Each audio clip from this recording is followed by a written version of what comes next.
Et pour revenir sur cet article relayé par Agence Afrique dans lequel le politologue et ancien député espagnol Juan Vicente Pérez Arras assure que l'Union européenne doit réagir au double jeu d'Alger, nous sommes en direct avec Emmanuel Dupuy, président de l'Institut de prospective et de sécurité en Europe. Bonjour Emmanuel Dupuy, Bonjour. merci d'avoir accepté notre invitation. Alors, Alger est l'un des principaux clients de la Russie pour l'achat d'armes et en ce sens contribue à l'agression de l'Ukraine par la Russie. Cette situation est dénoncée tant au Congrès américain qu'au Parlement européen. Ce 23 février dernier, l'Assemblée générale de l'ONU, réunie en session extraordinaire, a voté une résolution non contraignante qui appelle au retrait russe de l'Ukraine. Cette résolution n'a pas été soutenue par Alger. Certains analystes, à l'instar de Juan Vicente Pérez Arras, parlent d'un double jeu d'Alger. Quelle est votre lecture de cette situation ?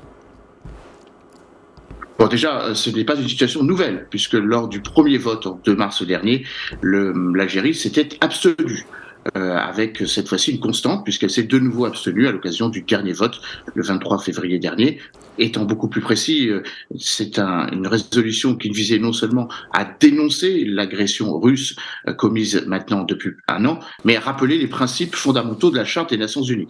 Donc d'une certaine façon, les pays qui se sont abstenus, l'Algérie en fait partie parmi les 35 pays qui se sont, 32 pardon cette fois-ci, 35 en mars dernier, en mars 2022, donc d'une certaine façon remettent un petit peu en cause de facto les principes de la Charte des Nations Unies, notamment l'intangibilité des frontières et la souveraineté des États. Alors deuxième élément, l'article mentionné est un peu exagéré, dans le sens où l'Algérie est certes un pourvoyeur d'armes et un acheteur d'armes à la Russie, mais après tout, ce n'est pas le seul sur le continent africain. L'Algérie est le premier client de la Russie, mais il y a également l'Égypte, il y a également l'Afrique du Sud, il y a également le Nigeria dans de moindres mesures.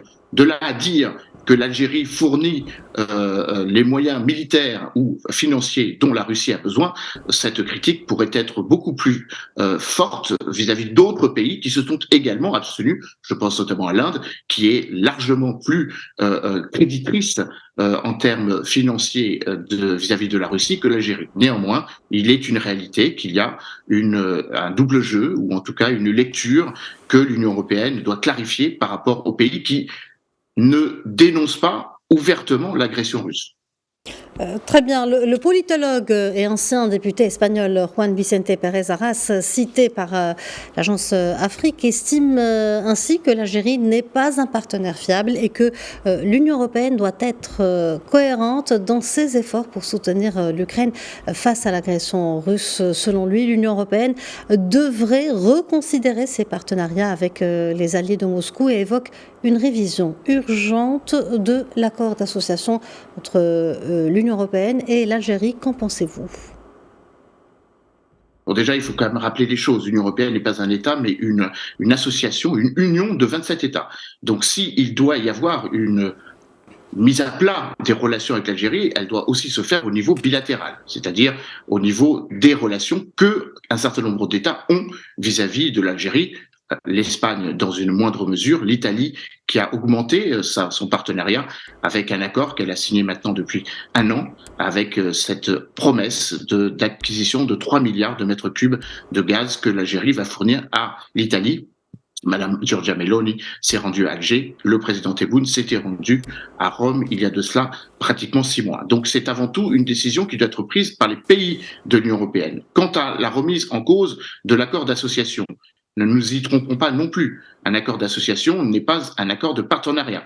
C'est au niveau de coopération économique. Et donc, il faut avoir un discours ferme vis-à-vis de l'Algérie. C'est ce que je disais précédemment, notamment dans sa clarification par rapport au soutien militaire, avec des coopérations qui sont de plus en plus évidentes, l'ouverture prochaine d'une base russe à Taman Rasset, des exercices conjoints qui ont été menés par les forces spéciales russes et les forces spéciales algériennes à Insala. L'Algérie n'a pas voulu les endosser. C'est Sergueï Lavrov lui-même qui a dû avouer que ces exercices ont bien eu lieu en octobre dernier. D'ailleurs, il succède à la participation de forces spéciales algériennes à l'exercice Vostok 2022, exercice qui s'est tenu dans l'extrême-orient asiatique. Donc, il faut que les choses soient clarifiées, encore une fois, vis-à-vis du soutien ou non, implicite, explicite, de l'Algérie vis-à-vis de la Russie. De là à remettre en cause l'accord d'association, je pense que c'est une très mauvaise solution, puisque l'accord d'association, s'il était remis en cause vis-à-vis de l'Algérie,